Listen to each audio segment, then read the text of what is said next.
Todo lo que se cuenta en este vídeo ha sido sacado del libro llamado The Magic Book Spells, además de cosas que he explicado en la propia serie de Star. Aún así, quizá hay algo que haya malinterpretado, y si así es, te agradecería que lo dejases en los comentarios. La historia de Muni. Hace millones de años fue creado, posiblemente por la magia, un ser mágico con poderes por encima de toda imaginación, omnisciente y casi omnipotente. Este ser recibió el nombre Glossaryck y fue creado con una sola misión: asistir en la ayuda del pueblo mi-humano y regir el destino en el multiverso y de las distintas dimensiones. Los mi-humanos eran una pequeña población de cuerpo humanoide que residían en la isla continente de Muni, dominado en su gran mayoría por monstruos.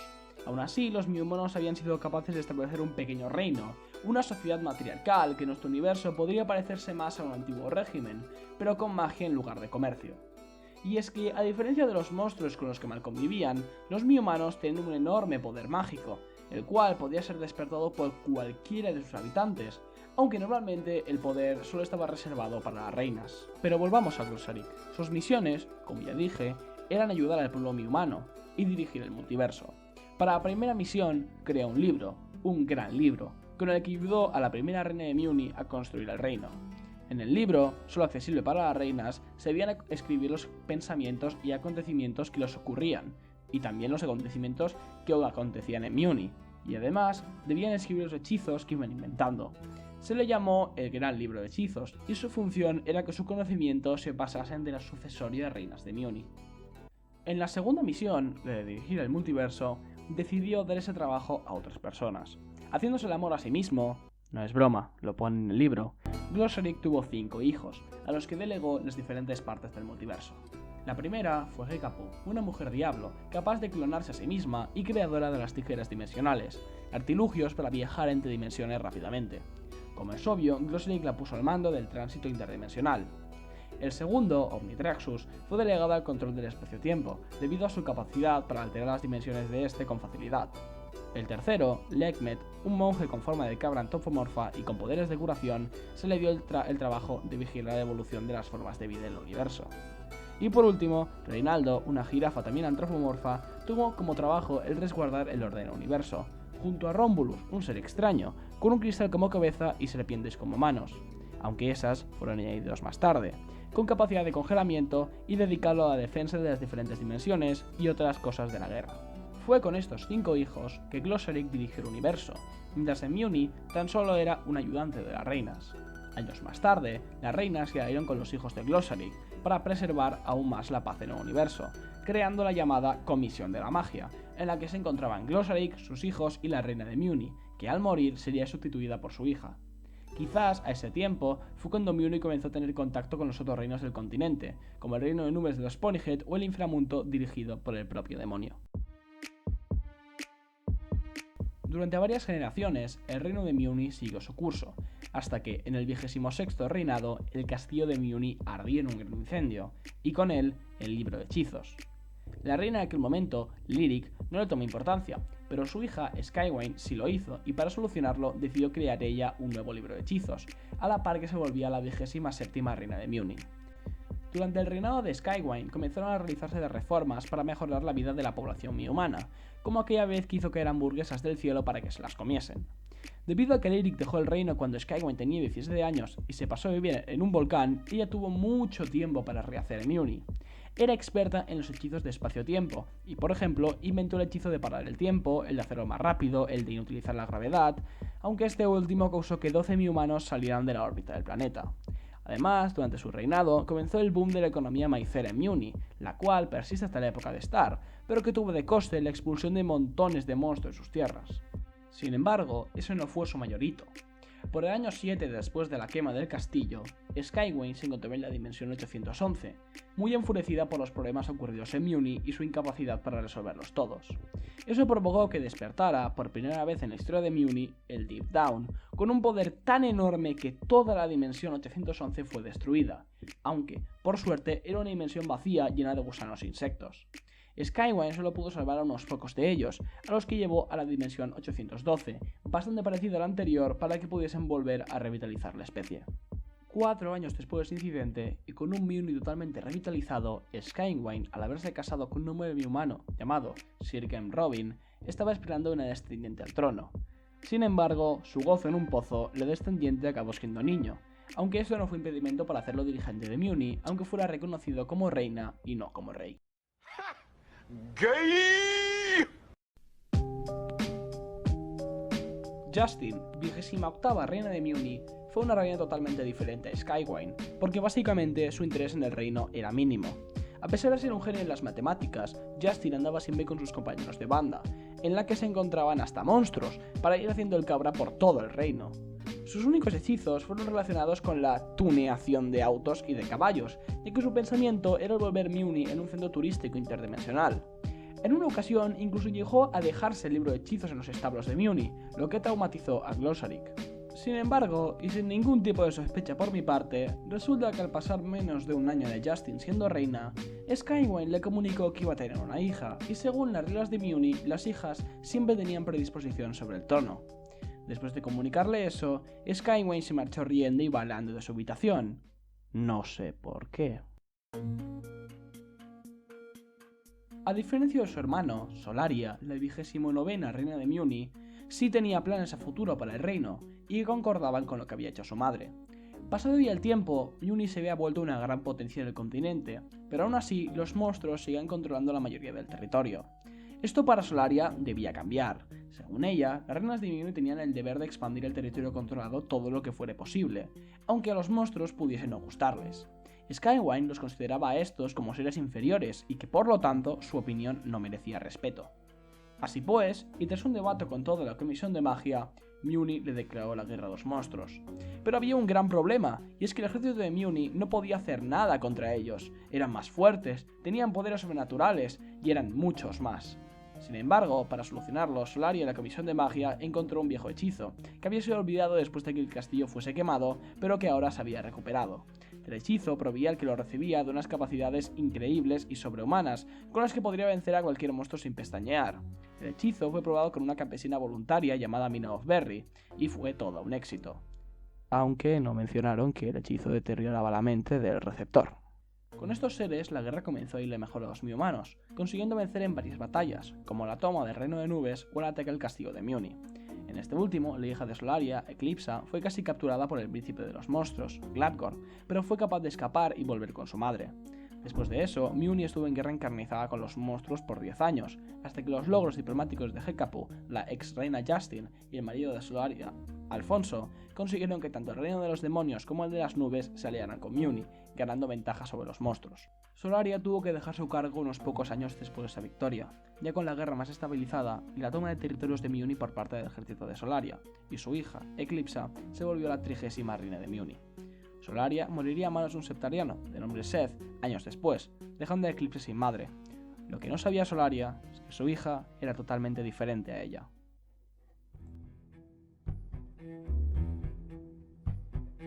Eclipsa, hija de Solaria, será recordada siempre como la más controvertida y polémica reina de Mewni hasta la fecha. Durante aquel castillo, Eclipsa, en lugar de ser secuestrada por el príncipe de los monstruos, se enamoró de él, y como el sentimiento fue mutuo, entablaron una relación más tarde. Gracias a esto, pudo conocer más a los monstruos, darles nombres, de los cuales solo mencionaremos 3: los cambiadores de tamaño, Shapeshifter en inglés, los septarianos y los Kappas. Glofgor, príncipe de los monstruos, era un Shapeshifter. Conforme iba pasando la guerra, Eclipsa tuvo que casarse a la fuerza con un hombre humano de nombre Shastakan, el hermano pequeño de la familia de Spider-Bites, lo cual enfureció mucho a Gladgor, que veía como los suyos iban perdiendo. Al principio fue un mero formalismo, pero luego Shastakan pidió a Eclipsa el poder tener descendencia, y eso sí que no le iba a tolerar ni ella ni su príncipe. Además, entre los monstruos había facciones que pedían un acuerdo de paz, mientras que los radicales sectarianos querían seguir la guerra a todo coste. Así pues, Eclipsa decidió marchar de Mewni y huir con el libro de hechizos a territorio monstruo. Durante un tiempo, Eclipsa se mantuvo con los monstruos e incluso tuvo una hija con Glabgor, de nombre Meteora.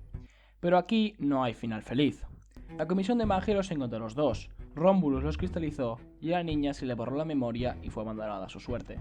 Shastakan, rey de Mewni, puso una campesina como la hija de Eclipsa y le dio el nombre de Festivia. El capítulo de Eclipsa en el libro fue sellado, sus hechizos ocultados y se mintió sobre ella hacia las demás reinas, solo para poder ocultar que una reina de Muni había decidido ponerse a la guerra contra los monstruos. Festivia, la 31ª reina de Muni, fue básicamente un títere de la Comisión de Magia y su tutor Shastakan. Ella fue una reina muy alegre, que trató de alegrar la vida de los humanos con diversión y bailes, aun cuando las cosas se ponían negras en la guerra contra los monstruos. Aún así, fue durante su reinado cuando se terminó la guerra, en la que finalmente los monstruos serían vencidos, posiblemente debido a perder a su príncipe, y exiliados hacia los bosques oscuros. Esto le sirvió mucho a Festivia, ya que, por eso mismo, los humanos le dieron el título de la más grande reina que haya existido. Cuando Festivia dejó el trono, este se le fue dado a la mayor de sus dos hijas, Dirgenia, de la cual hablaremos ahora mismo junto a su hermana.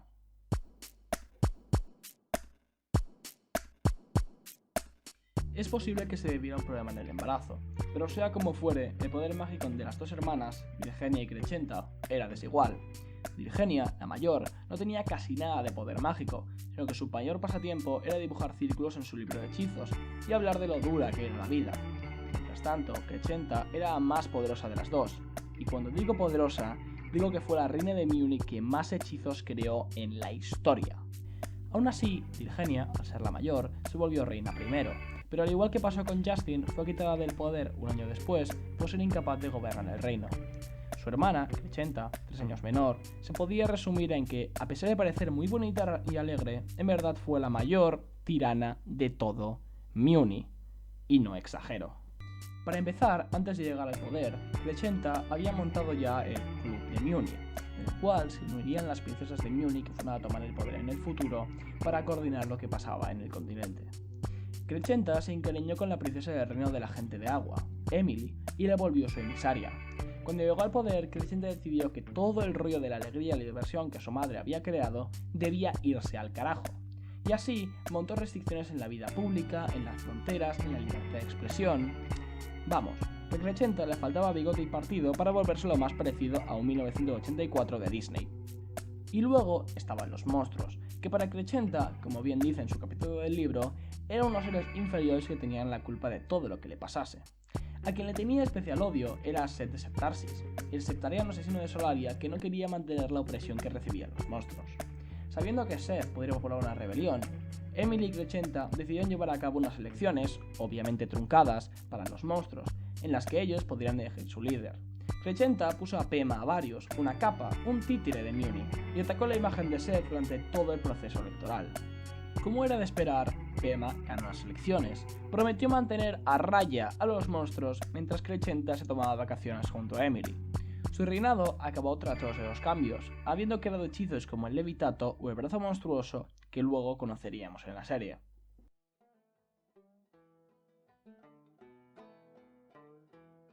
Las 3 reinas siguientes, tras Crescenta, fueron bastante menos importantes, así que las voy a ir explicando por encima.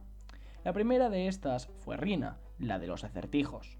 Como dice su nombre, ella era fan de los enigmas y por lo tanto muchos de sus hechizos están relacionados con eso. Por error, uno de estos hechizos fue aplicado sobre Reinaldo, quien recuerdo era el jirafa de la Comisión de Magia. Reinaldo no paraba de quedarse atrapado entre acertijos y tuvo que ser retirado de su puesto. Además, para estrechar lazos con el reino de los demonios, Rina fue obligada a casarse con John Rotsley, un Lucitor. En diferencia de Eclipsa, Rina creó un hechizo para enamorarse perdidamente de él. Y aunque en principio le fue bien, y Rina tuvo una hija llamada Zelena, Rotsley fue un mal marido, y para vengarse, Rina le hizo un hechizo para romperle el corazón. Eso enfadó a los Lucitor, pero al final, y gracias a su mejor amiga, Lady Gyoza, pudieron solucionarlo. Su hija, Serena la Tímida, será la segunda reina de la que hablaremos. Extremadamente tímida, de ahí su apodo, fue una reina de la que se sabía extremadamente poco, pues solo aparecía en pequeños mítines y por poco tiempo. En su capítulo del libro de hechizos, la mayoría del tiempo se dedicaba a escribir poemas o canciones, e incluso llegó a presentarlos a los ciudadanos de Muni, en su única aparición remarcable. También creó lo más parecido a un signo del zodiaco en Muni y unas cartas del tarot. Y por último está Estrella, la cual heredó tanto la timidez de su madre que directamente no hablaba, ni siquiera en privado, ni tampoco escribía, sino que ella se explicaba por dibujos. Fue una de las reinas más populares de Muni, debido a que literalmente no ocurrió nada durante su reinado, y el cambio era algo que los humanos odiaban. Lo único que se conoce de esta época es que, en cierto momento, Seth, el septariano radicalizado del que hablé antes, empezó a agrupar a pequeños grupos de monstruos que lucharían contra Muni, y especialmente contra el gobierno títere de los Avarian. Aún así, por aquel momento la mayoría de los monstruos apoyaban a la casa Avarius, así que no había mucho peligro aún. Comet, la 36ª reina de Muni, tuvo uno de los reinados más tristes de toda la historia. Primero, fue la primera reina en ser coronada tras haber nacido ya su hija, Moon, pues se había casado ya con un famoso cocinero llamado Lazarus Benton, del cual se había divorciado antes de ser reina. Sin embargo, eso no fue lo más importante de ella. Para la llegada de Comet, aún se mantenía el status quo creado por Crescenta sobre los monstruos, y eso solo había increpado más a los septarianos, que junto a Seth habían formado ya una pequeña guerrilla rebelde. Por primera vez en generaciones, Comet intentó llevarse mejor con los monstruos, pidiendo que el rey monstruo participara en el banquete real de Muni. Comet creía que la guerrilla monstruo mi-humana era algo del pasado, debido a que muchos de los guerrilleros de Seth eran en su mayoría personas mayores que incluso habían llegado a vivir la guerra. Sin embargo, Comet no pudo prever que algunos septarianos jóvenes comenzaban a creer en las ideas de Seth, y entre ellos estaba Tofi, general del ejército monstruo. Sabiendo que una alianza entre el rey monstruo y Comet haría más difícil las cosas, Tofi enfureció, y junto a un grupo de septarianos rebeldes asaltó el castillo Butterfly, asesinando a Comet y arrastrando la guerra a un gran número de soldados.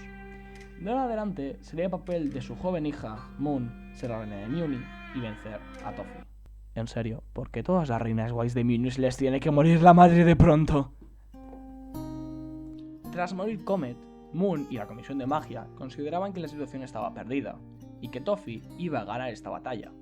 Sin embargo, gracias a Glossaryck, Moon recordó que una vieja reina de Muni, Eclipsa, la cual había sido muy poderosa, estaba encerrada por Romulus en una celda de cristal. Moon, en secreto, la visitó y le pidió ayuda para derrotar a Tofi.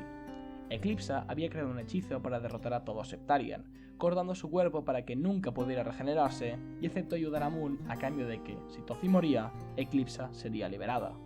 Dicho esto, Eclipsa le transmitió el poder del hechizo a Moon.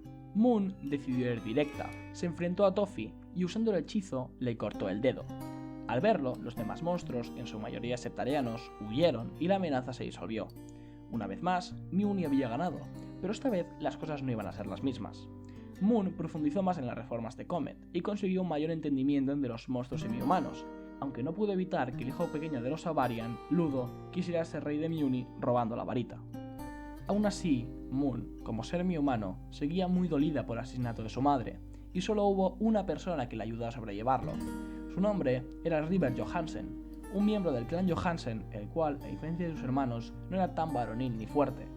Enamorado de Moon desde pequeño, intentó contentarla con todo lo que pudo, y al final los dos se casaron, en probablemente la única voz de Muni que se hizo por amor. Pasaron los años y Muni vivía en paz. Aunque Tofi seguía vivo, no era una amenaza, y los septarianos estaban dispersos. Cuando Moon llevaba años siendo reina, tuvo una hija, a la que llamó Star, y que sería la próxima reina de Muni. Y de Star es de donde se va a tratar el último capítulo de esta historia.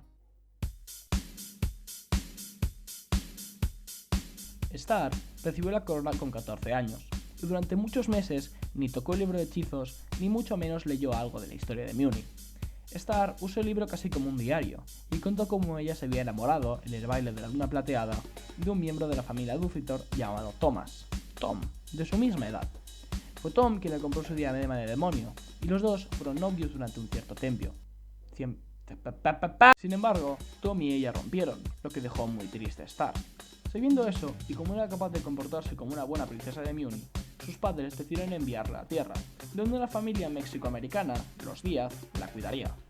Todo lo demás, desde este momento, se ve perfectamente en las 3 temporadas de la serie, las cuales deberías ver, si no lo has hecho, para continuar la historia. Bueno, aquí termina el vídeo.